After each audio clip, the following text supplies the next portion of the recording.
Welcome to the MBS plugin presentation. My name is Christian Schmitz, and I'm doing this now for 19 years. So since 2006. We have over 7,700 functions, and I just added 200 new ones this year, probably a bit more already, and 300 last year, and they are all added because someone asked for a new feature, a new function. We have 600 example databases, so if you have a week of vacation, you can just play with them. There's a lot of scripts you can just copy for your solutions. The MBS plugin comes as one file, which makes it extremely easy to install. Just imagine if I didn't do that 19 years ago and made 100 different little plugins. It would be a mess to manage. Only the used parts are loaded in memory and active, so even if the plugin is maybe 50 megabytes, it's just maybe using 1 megabyte if loaded. Easy to install and update. Please check out our example file, install plugin update if needed, so you can learn how to install automatically from a container or load the plugins from our website automatically. We support various FileMaker versions from FileMaker 7 to the current 22 one. I'm already testing on future versions, and we recently added the 22 support in 15.2. Older versions may work or not. And since I changed things specifically for every version of FileMaker, you better use the newer version and not waste your time finding the bugs I already fixed. You can go down to FileMaker 8.5 on Mac if you need to, and we have downloads available for the older versions if you need one. Then you can use the plugin in FileMaker Pro on Mac and Windows, on FileMaker Server, and on Server you can use Perform Script on Server to use the plugin functions, for example from FileMaker Go. You can use scheduled scripts, you can use the Data API, you can use the plugin in WebDirect on the server. For macOS, Windows, and Linux, we support all the operation systems. If you want to use it on iOS, you need to use the FileMaker iOS SDK. So you can use the plugin within your branded FileMaker Go variant for iPhone, iPad, even macOS or Vision Pro. And if you have FileMaker Go, please use the Perform Script on Server. We have an example for that for our barcodes, where it either uses a local plugin to make the barcode or calls the server to make the barcode on the server. And the plugin is not supported on FileMaker Cloud from Claris because they don't like code from everyone else. So no plugins there, but any other cloud hosting company will be happy to install the plugin. And you can use the plugin with the data migration developer tool or upgrade tool.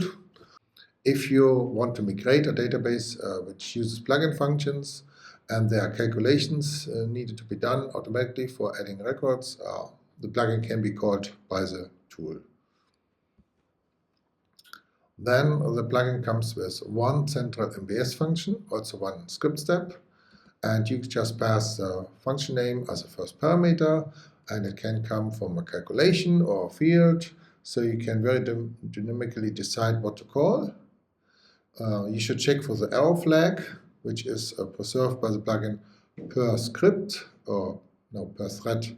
So on a server running several scripts at the same time, every script has its own error status. You can also just watch for the MBS prefix on the error messages to distinguish them from the normal result. And you can log errors. We have functions like clear error, which you call on the start of the script, and then on the end of the script you can check with head errors if we had some errors, and then get the error log, which is a JSON with all the errors and the details of the function codes. A lot of functions take parameters for objects. So, for example, you can pass a JSON, get a number back, and pass this number to the next function to format this same JSON object. And then on the end, please don't forget to release the object from memory, so you don't fill all your memory with objects. The plugin nowadays gets a lot of maintenance. I need to put a lot of effort in to keep it running, like updating it for new FileMaker version. So every time FileMaker makes a new beta version, I will have to download it, I will have to update the plugin with a newer SDK, maybe see what class changed, and that's often more guesswork. So I have to test if things still work, like my syntax colorizer or my script search or some function where I look for a window. Things sometimes change. So I prepare for the next version while the beta is running, so I can be ready at the time of release. I also added ARM versions for Linux for the plugin, and we are proud to have one plugin for all versions of Ubuntu. So whether you have 20, 22, 24, or soon 26, doesn't matter, it's one plugin for all. I also regularly spend a lot of time updating all these libraries like DynaPDF or OpenSSL, because they get updated too, and we want to enjoy the new features and of course the bug fixes. For example, OpenSSL got new ciphers for post-quantum encryption. And because newer websites only accept newer ciphers, so you need a current SSL library to connect to a website, otherwise you will get denied. So then we have plugin functions, like custom functions defined within the plugin. You can have a database with your custom functions, and you can register them in the start script if they are not yet registered. These functions appear just normally in your calculation dialog. You can use them in all your database files. So once registered at the start of the solution, you can use them wherever you like. On Pro, Server, and iOS SDK, you can have a variable number of parameters, and your implementation of the function can be either in FileMaker or in JavaScript code. So you can make functions with JavaScript, and you can decide whether you like to use the duct tape engine or the one from WebKit. So here's an example of a function. Yeah, it's just a concate function. It takes two values and it returns the combined values. That's what our example database looks like.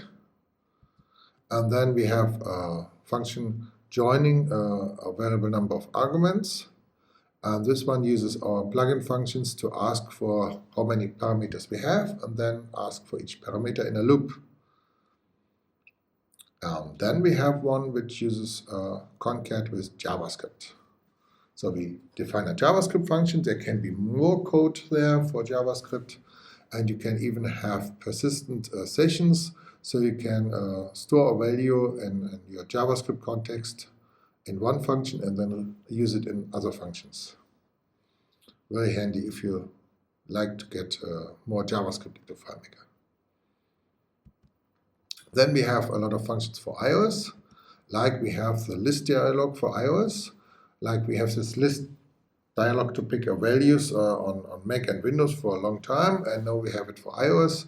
But on iOS it's just one column, but you can have a second row in each line for a detail. Multiple selections are possible. You can customize the buttons on the bottom. You can get a search field on top.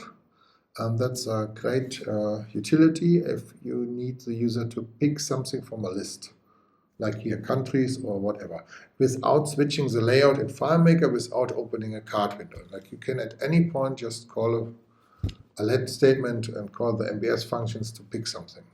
Very handy. And because every presentation must have artificial intelligence nowadays, I want to point out that we have an example for using ChatGPT with the plugin in FileMaker. We also have another example where we can use ChatGPT within the script workspace. There's a function to summarize a script. So we pass the text of the script to ChatGPT and then get a summary back, which we can use as a developer to know what the function, what the script does, or put it as a comment. Yeah, put it in as a comment. Then a lot of people need barcodes. So we have functions to create and recognize barcodes with various libraries, a lot of options, 84 types of barcodes to create, and I think 14 types to recognize. we got a new function to detect and give you the result as JSON. This allows you to detect multiple barcodes on a page and get back all the details, like this is a barcode, it's of this type, it has this ECC level, it has this coordinates on the page, so you can better recognize a lot of PDF barcodes.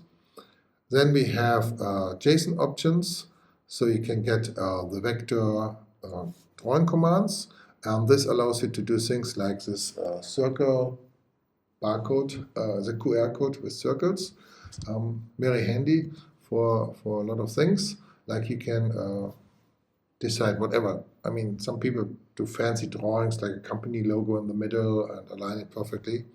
And we can also do stack barcodes that some companies need, so they can store several values in the barcode and they scan them all together.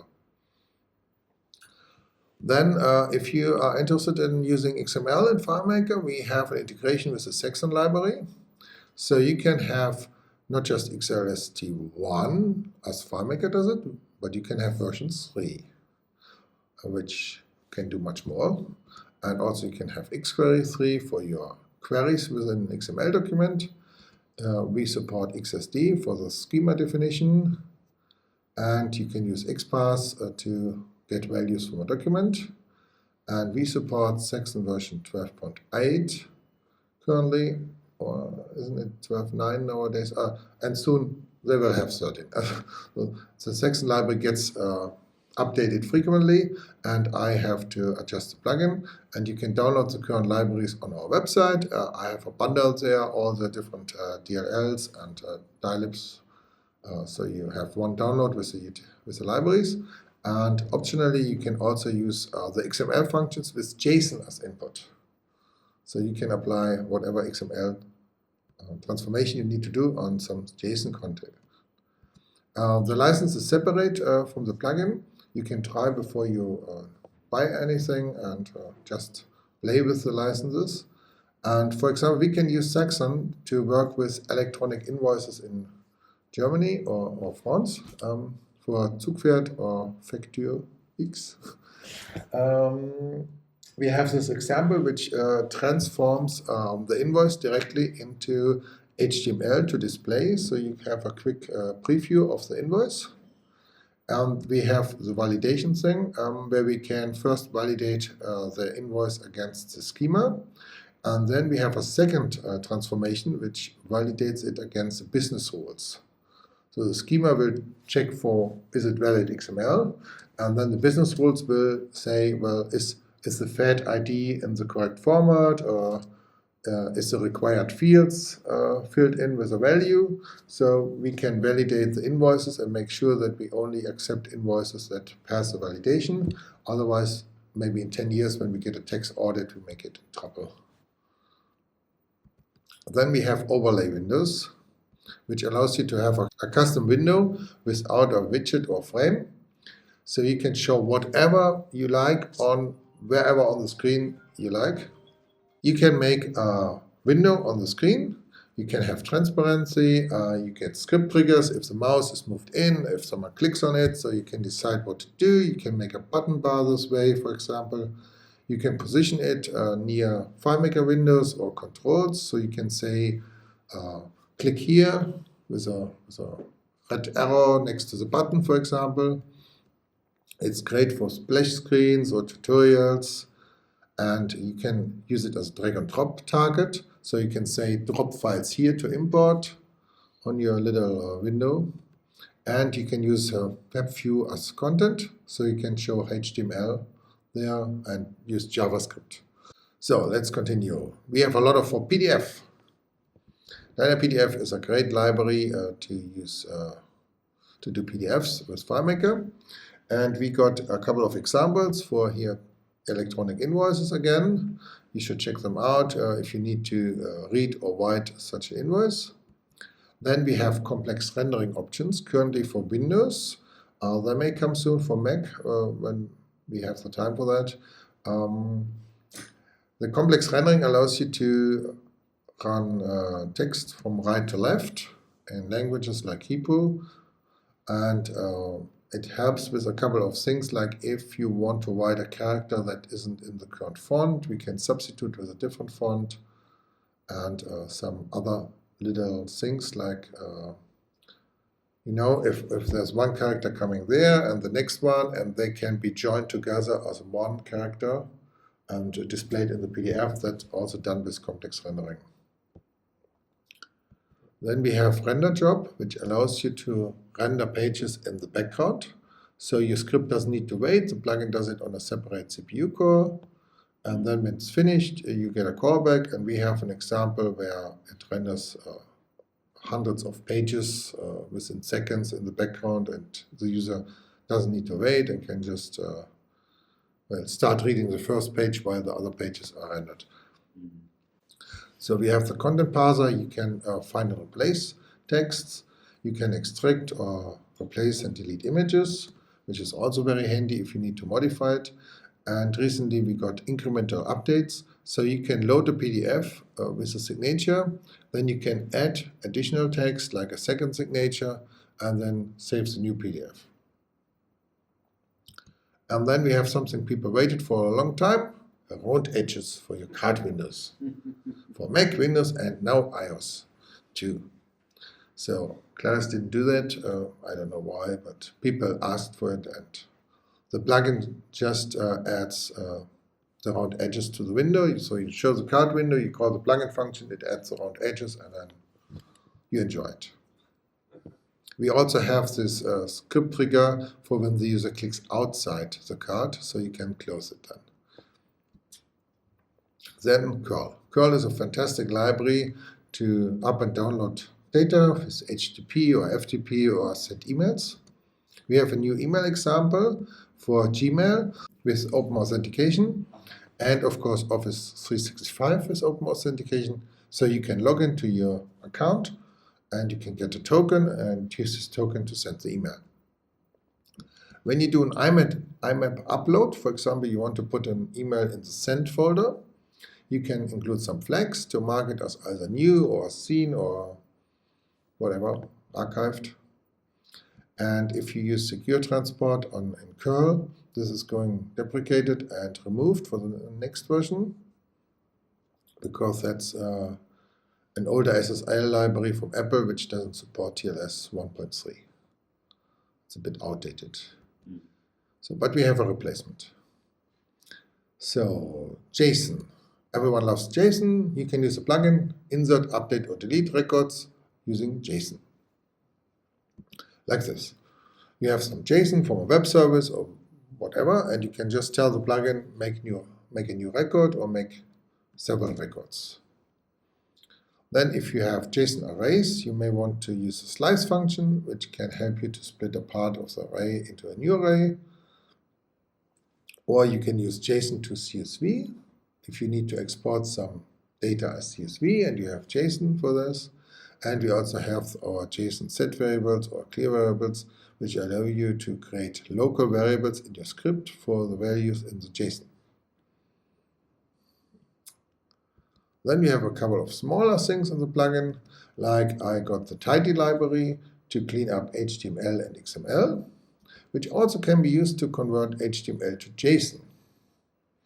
So we parse the HTML and then you get a JSON, and then you can use our JSON query functions to find things in the HTML. If you do barcodes for Swiss payment, so if you write an invoice in Switzerland, you should include the QR code for the payment, for the banking app, and we have a function to filter the characters going into the QR code for the characters that are allowed, which helps a lot to avoid creating invalid barcodes. Then we have a vision function to rectify a document. Like if the user took a picture of a document on a table, we can find the document and then give you just the document as one picture. It's the same function. Yeah, like on the phone, yeah. So then we have our enhancement for the script workspace. There are over 40 enhancements. You can go through the list on the website, and we have a few new additions. We have clipboard conversion for Mac and Windows. So if you copy some script lines in FileMaker and you switch to your text editor, you can paste the XML directly. Then you can make modifications, copy it again, go back to FileMaker and paste the modified script lines. We had similar things before, but now it's even more convenient and can help you a lot. Like for doing some search and replace over a whole script. We have comment links in the script workspace, so you can have a comment which includes certain things like go to command, go to end, go to beginning, go to a website. You can now use search there to jump to whatever text you put behind the search, so you can jump within your script at any point to other points. It's fantastic. Then you have control cursor keys in the text editor, so you can move lines up and down. That's something FileMaker has in the script workspace, but not in the calculation editor, and we add that with a plugin. Then we added comments for tables, and this feature was so great that Clarence copied it. Yeah, and then we have keyboard shortcuts for the result type in the calculation field. So in the calculation field settings, when you open it, you can enter your calculation, and there's a little pop-up on the bottom where you choose the result type. And we added the shortcuts for this, so you can press Command T for text or Command, I don't know, forgot it. You can press Command N for number, D for date. Okay, so FileMaker has that in one dialog, but not in the other one. So Yeah. the plugin just adds the missing shortcut. Okay, whenever I add a feature, someone will complain and say, please make me switch it off. So then we have shortcut links for table occurrence and field picker dialogs. If you go in a script and you have set field, or have 10 times set field, and you click on each time to pick the field from a different table occurrence, you have to go into the pop-up menu and find this table occurrence every time. Now, if you make a real-world solution with 100 table occurrences, this gets slow. So the plugin adds a little arrow there with the text of the last used table occurrence. You click on it and it jumps you right to this one. And I added this for 3 dialogues so far. I think one of the recent versions added a 4th dialogue. So it's getting more handy. Next, we have automatic scrolling in the debugger. That's something people wished for a long time. I added it for Mac, of course, only. And so if you go down in the debugger and it doesn't stay in the last row, the plugin sees that you're scrolling down, so we scroll a few lines more, so you can see what's the next command behind the current one. It's a little change, but, well, Fundamental. yeah, we need it. We also need auto-completion. So you can auto-complete things in the custom functions dialog. The plugin adds auto-completion for table and field names, for FileMaker function names, for MBS functions with their parameters, for all the get functions, the operators, and you really enjoy it, even global variables, if the plugin saw them before. So you can just type and the plugin will make suggestions. You can pick them or you can continue to type to ignore them, whatever you prefer. And you can switch it off if you don't like it. Next is a feature for the data viewer with XML and JSON. We got a format button. So if you have a variable containing some XML or JSON and you open this window to show the content, there's a format button and you can see the formatted JSON or XML. And this is so popular that I got several requests to make it automatically formatted. So with next plugin version, we have a switch, so you can decide if it's off, on, or automatic. And you can decide whether you want to save the formatted by clicking OK, or keep the old one with clicking Cancel. So version 15.5 is coming soon, maybe next week. We got a few new functions, for example. So we got new functions, for example, fidgets got a function to write RFID tags. We had reading before and 20 other devices, but no, the RFID reader can write. We also got Windows management interface, I think is it, to query things on your computer, like the list of serial ports, the list of hard disks, the list of motherboards, the list of CD drives, whatever. You can make a lot of hardware queries with WMI, and we got a function to return you the result as a JSON. So the table occurrence links for calculation dialog are also coming. And we have a flag to secure custom functions registered with a plugin. Because if you register a function, it could be a problem if someone unregistered it or registered the same function with the same ID with a different code. So we have to find a way to secure this so the plugin doesn't allow you to replace a function once registered. Then we have UUID functions for UUID v7. That's a special kind of UUID which can be sorted to sort the records by time. So they're chronologically going up. And you can also query back which time was used for creating this UUID. Yeah, allows you to use UUID for your records and then later sort by the UUID. We got a function for Markdown to directly return you an HTML document from the Markdown text and also style text, so you can directly show it in a field. And we also on the way got a function to convert HTML to style text with a plugin. It doesn't support all the text, but mostly, so we can use it for the Markdown processing. And we got a function for doing zip compression on text fragments, which is something you need in Switzerland for some medical QR codes. So people asked for it and I just added it. So we are again enabling the plugin to remember column widths for your dialogues in FileMaker. That's a feature that I had introduced years ago. Then Claris added a similar feature, so I turned mine off. But then we noticed that Claris didn't do it for all the dialogues, so I turned it back on. Seems to work fine. Saxon version 12.9 is also coming. And for next version, we have more AI. We have foundation models. That's coming with iOS 26 and macOS 26. Allows you to run a local LLM from Apple on your device. For example, to generate text or to summarize text, build a little chatbot if you like. And you have a lot of options like tone editing, so you can decide whether it should be more professional or more crazy.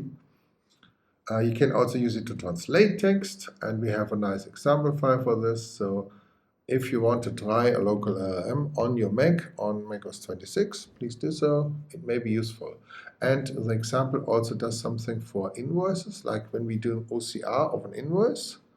We can ask the LLM to get us things like please find the name of the company, the total, the number on the OCR text, which is also a great feature. Then at the conference, I added schema changes notifications. So that's something the plugin SDK offered, and we had a client asking for it to be implemented. So if you have FileMaker Server 21.1 or newer, you can ask the MBS plugin to watch for schema changes in FileMaker on the server. Then we collect them as a big JSON block. You get different things reported, like which account did something, which catalog was changed, like did someone change custom functions or fields or layouts. And then you can decide what to do. So you can have a scheduled script running every minute to check for changes and, for example, log the changes to a table. That's what my example does. But you could also send an email that someone changed the script, and then you as a developer would have to decide if that's good. And I think the main usage will be to run save as XML automatically on the changes, so you can put them in a version control with Git or something like this, so you can track who made which change over time. We have some resources. We got a website. We have some documentation. We have a blog. We have videos on the website. And you can, of course, register for a newsletter or get a trial key. If there's anyone without a license key yet, there's a conference offer with 20% discount on new licenses. And if you want to watch more videos about the plugin, you should check out FM Training TV, where we have over 70 live streams archived already. Any questions? Version of integration of Python calling. Yeah, we have Python integration. Yeah, you can load a Python library with whatever models you installed with it. And then you can just evaluate an expression, or you can run a script within FileMaker. So the key thing is that it runs within FileMaker, so you can build the script on the fly with a calculation. Compatible back to what version of FileMaker? If you have the 30-bit Windows version for Windows 7, you could still run FileMaker 7 with that. So the current Mac version requires macOS 10.13. So you can use the latest plugin usually with all your different FileMaker versions in your FileMaker Zoo. Yeah, we have the ChatGPT integrations. We have for chatbot or something like in FileMaker, we have the ChatGPT integration with the script workspace if you want to do that. And we have foundation models now. There's an example about installing context menu commands. And one of the commands you can install is to have the context menu command copy the script, send it to ChatGPT for getting Whatever. Yeah, you can put whatever text you like into the instructions. Like there was someone who wrote a very detailed command for ChatGPT, like, can you summarize the script in maybe 3 lines? Can you list the variables used or the global variables? Can you list which table occurrences are used? So you have an overview about what the script does. Thank you for coming. Thank you.